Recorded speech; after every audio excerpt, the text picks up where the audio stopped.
আসসালামু আলাইকুম বন্ধুরা। আজকে আমি কথা বলবো কি জানেন, আমার জীবনী নিয়ে।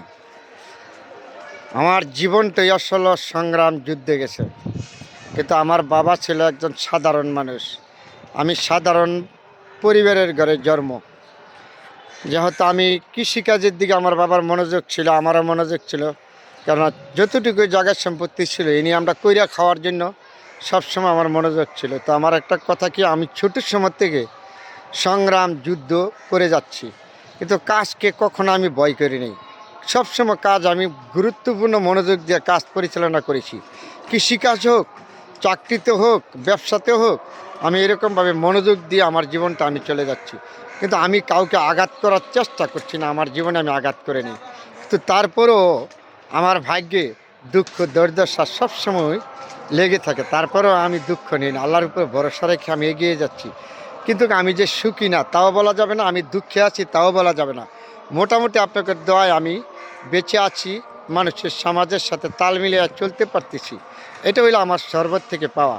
তাহলে আমার জীবনে আমি অনেক দুঃখ কষ্ট নিয়ে আমি পাড়ি দিয়ে এই জায়গায় আসছি।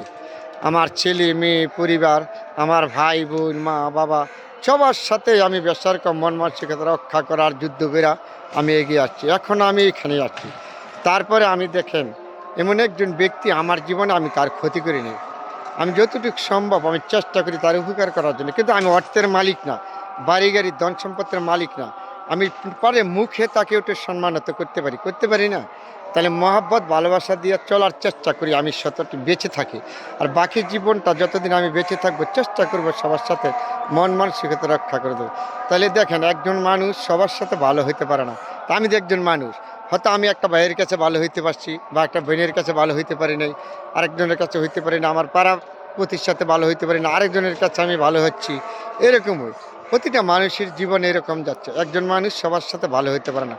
তাহলে মানুষের দুঃখ দুর্দশা গল্প নিয়েই বেঁচে থাকতে হয়, তাই না? আমার জীবনটা হয়ে গেল সংগ্রাম যুদ্ধ, এরকমভাবে বেরিয়ে যাচ্ছি। আর বাকি সময়টা আমি জানি না আল্লাহ পাক কীভাবে আমাকে নেয়। তারপর আমি সবার কাছে মিলেমিশে থাকতে চাই যতদিন আমি পৃথিবী থেকে বেঁচে থাকি। আমার জন্য দোয়া করবেন। আমি একজন ক্ষুদ্র মানুষ, নিম্ন পরিবারের সন্তান, কৃষক ঘরের সন্তান। আসলে আমি ধনী মানুষ না। আমি যে আপনার সাথে চাপা মারবো ধনী, আমি কিন্তু কখনো ধনী না। আমি সাধারণ মানুষ, চেষ্টা করি সবার সাথে মিলেমিশে থাকার জন্য। তারপরেও তো আমার হয়তো একজন মানুষ সবাই ভালোবাসবে না, আমার পরিবার ভালো জানতে পারবে না, বাইরের লোকে ভালো জানবে, বাইরের লোকে ভালো জানবে না, পরিবার ভালো জানবে। এইভাবেই আমাদের সংগ্রাম যুদ্ধ করে এগিয়ে যাইতে হবে, কিচ্ছু করার নাই। তারপরে মন মানসিকতা ভেঙে যাওয়া যাবে না। আমার সংগ্রাম দুঃখ যখন আমার জীবনীটা মনে হয়, তাহলে আমার অনেক খারাপ লাগে। খারাপ লাগলে আমি কিছু কই নেই, আমি আল্লাহর উপরে ভরসা রাখি। আল্লাহ তুমি আমার ভাগ্যে যা রাখছো আমি তাই পাইছি, এর হাবার আমার কাছে। একটা কথা আছে না, কিসমতের হাবারা খাওয়া নাই, হায়াতের হাবারা বাঁচা নাই। তা আমি এমন একজন ব্যক্তি, আমি আল্লাহর উপরে ভরসা রেখে এগিয়ে যাচ্ছি। বাকি সময়টাও যাবে, আমার জন্য সবাই দোয়া করিবেন। আলহামদুলিল্লাহ।